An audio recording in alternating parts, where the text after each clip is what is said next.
Aujourd'hui, on va parler du franc CFA. Alors déjà, première blague. CFA, ça veut dire colonie française d'Afrique. Je sais pas si vous vous rendez compte, ils ont une monnaie qui porte comme nom colonie. Ils auraient très bien pu l'appeler ferme-la et donne-moi tout, ça aurait été pareil. Mais il y a quelques temps, ils se sont dit, c'est vrai que colonie française, ça se fait pas. C'est un peu chmette, quoi. Et du coup, ils ont décidé de changer. Et maintenant, ils appellent ça coopération financière d'Afrique. Alors là, je dis bravo.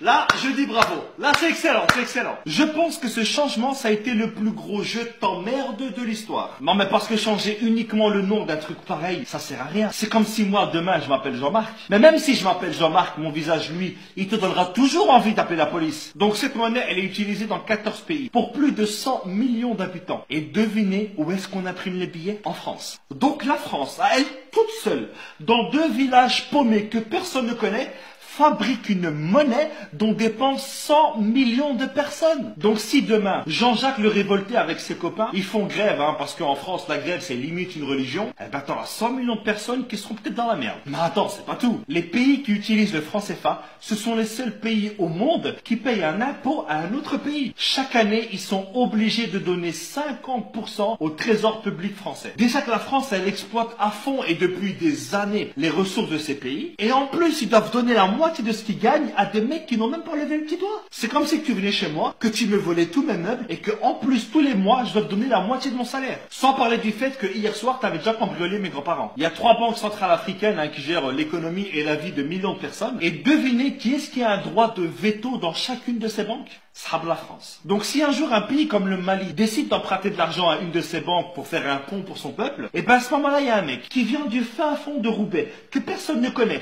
qui ne parle même pas la langue du pays, et ben il a le droit de dire le slogan de la France, ça devrait être maintenant liberté, égalité, fraternité au-dessus de la Méditerranée. En dessous, non, tu pues la merde. Et puis quand j'entends que la France fait des dons en Afrique, non, voler 50 € à quelqu'un et lui donner 10 €, ce n'est pas un don, c'est un remboursement. Et heureusement qu'il y a eu des chefs d'État qui se sont rebellés contre le franc CFA. Il y a eu par exemple Sylvanus Olympio. Ah non, lui il a été assassiné, pardon. Il y avait aussi Thomas Sankara. Non, lui aussi il a été assassiné. Non. Il y a aussi Modibo Keïta.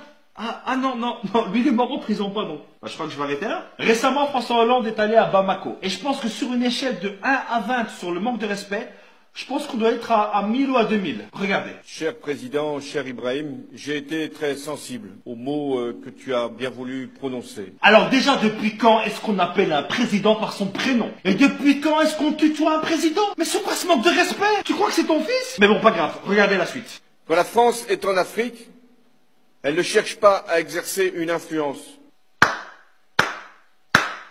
La France ne cherche pas à influencer l'Afrique, mais la monnaie de ces pays, la colonne vertébrale d'un pays, dépend entièrement de la France. Non mais là j'en ai marre, il se fout vraiment de notre gueule ce mec. Elle ne cherche pas à peser sur les choix politiques d'un pays. Quoi? Combien de chefs d'État africains ont été destitués par la France? Et encore moins à capter ses ressources. Non, c'est bon, je me tire, c'est bon. J'ai l'impression que plus c'est gros, plus ça passe. La France, elle est là aujourd'hui uniquement grâce aux ressources de l'Afrique. La France, elle a comme ressource naturelle que le vent et la pluie. Et si la France ne s'intéresse pas à tout ça, qu'est-ce que vous faites à chaque fois en Afrique? Vous savez, à chaque fois qu'un président français va en France, c'est uniquement pour vérifier les stocks et voir si les employés travaillent bien. Aucun pays ne peut prendre son indépendance s'il ne gère pas lui-même sa monnaie. C'est pas possible. Je ne peux pas nourrir ma famille et m'occuper de mes enfants si tu voles à chaque fois dans mon frigo et que tu gères mon argent. Le franc CFA, c'est un système qui est mis en place uniquement pour aider le peuple français. Voilà les amis, c'est ici que s'achève cette vidéo. J'espère qu'elle vous aura plu. C'est l'une des vidéos les plus compliquées que j'ai eu à faire. Donc je compte sur vous pour partager un maximum cette vidéo.